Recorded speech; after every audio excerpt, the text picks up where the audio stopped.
A bank employee finds that he's really a NPC inside a merciless, open-world computer game. Free person proceeds with the new pattern that the best computer game motion pictures are not terrible transformations but rather ones investigating and taking apart their mechanics.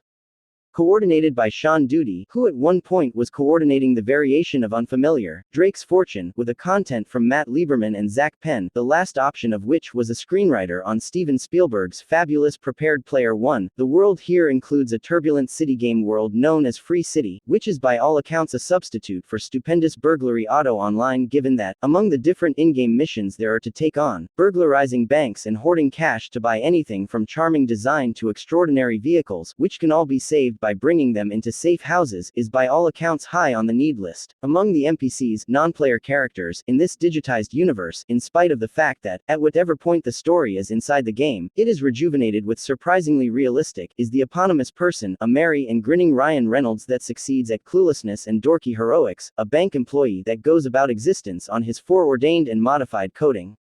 Consistently he awakens, wishes his pet goldfish great morning, partakes in the view outside his loft, gets some espresso, and gets together with his companion Amigo, the bank's security laborer, played by the consistently entertaining Lil Rel Howery, en route to work.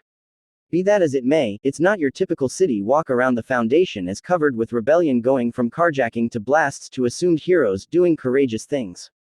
Generally, the shift at the bank is dreary and commonplace, in spite of the fact that there is a trick. It's dependable that the bank will be raged by furnished thieves wearing shades sooner or later over the course of the day. Such eyewear is intended to show that somebody in reality is controlling a person. Basically, they are players of the game unleashing devastation for their entertainment, as pretty much anybody who has at any point played something like Great Burglary Auto has enjoyed. Simultaneously, the NPCs are constrained into going along and incapable to retaliate regardless of whether they needed to. Fellow ends up being not normal for different NPCs, however, as he starts addressing in the event that there is something else to life, rapidly fostering a smash on a lady player character fitted for activity and on an individual mission. Anxious to converse with her, Amigo reminds Fellow that individuals wearing shades don't address them. And keeping in mind that there is a valid justification for that, NPCs ordinarily just have canned exchange and can't communicate with genuine reactions, in spite of the fact that Fellow and Pal are equipped for saying somewhat more any other way, there wouldn't be a very remarkable film. It presents a fascinating idea of class inside a game world.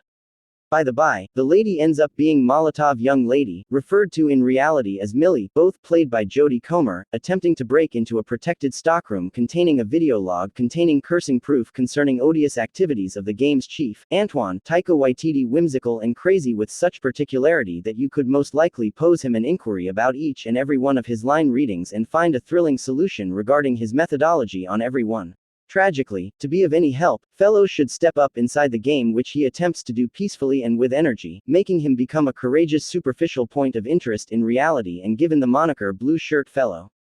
While this is appeared through montage, it's likewise an unmistakable model that these are producers that really grasp gaming circles and their dynamic mechanics. In reality, Millie was creating, close by her sweetheart Keys, Joe Keery, that actually functions as a software engineer on Free City for Antoine, a dilettantish autonomous game that sounds like The Sims yet with less player control and more spotlight on watching computerized characters develop into consciousness, with wishes and dreams of their own to be accomplished within the gaming scene they occupy.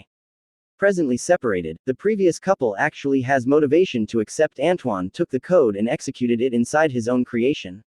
It's likewise a trustworthy hunch considering Taika Waititi plays Antoine as each indecent and ravenous part of the gaming business dialed up to 11.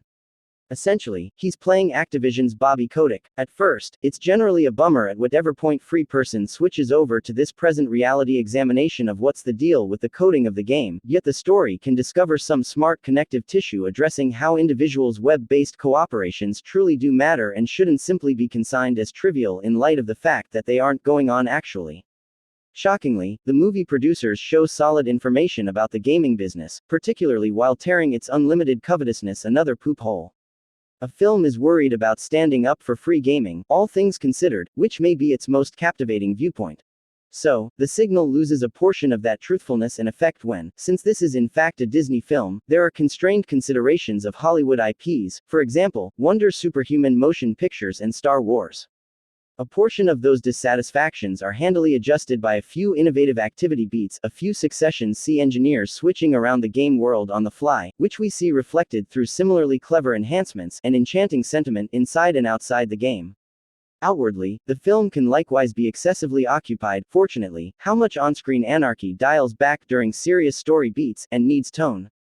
Notwithstanding, this is fairly balanced by a significantly more dynamic screen. Everything from arsenals to mission goals is sizably named in variety.